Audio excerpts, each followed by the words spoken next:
In this video, we solve Meta's Scoreboard Inference puzzle. You're given a list of total scores from a programming contest, but not the number or point values of the problems. Your task is to determine the minimum number of problems that could explain all the scores, assuming each problem has a fixed point value. Each competitor's score is the total of the problems they've solved, but we don't know how many problems there are or their point values. We only know each problem is worth 1 or 2 points. Our task is to find the smallest number of problems that could explain all the observed scores. The input is a list of total scores for n competitors. Each score is a sum of some problems they solved. In level 1, each problem is worth either 1 or 2 points. The output is the smallest number of problems that could explain all of these scores. We loop through each competitor's score. For each one, we calculate how many 2-point problems it could contain. That's score/2. We track the maximum of these values. Then, if any score is odd, we know we'll need at least one 1-point problem to make that score possible.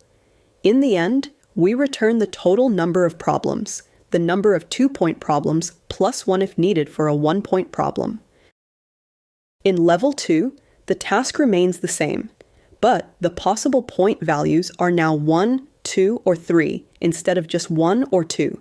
That gives us more flexibility in how scores can be constructed, but it also makes finding the minimum number of problems a bit more involved. Before we dive into the code for level 2, let's summarize what changes.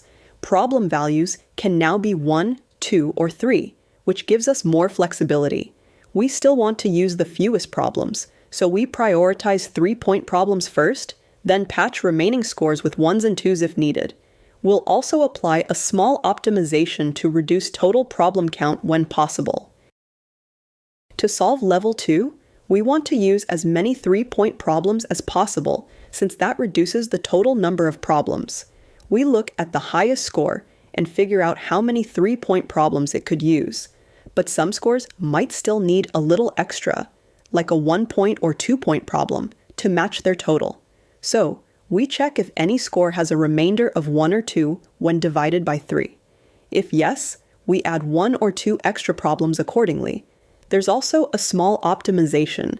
In some cases, we can avoid adding a 1-point problem if we can replace it with 2 2-point ones. That's our breakdown of Meta's Scoreboard Inference puzzle. We covered both levels and explored how to reason through each with minimal code. If you found this helpful, feel free to like and subscribe for more puzzle walkthroughs, and check out the GitHub repo for all source code.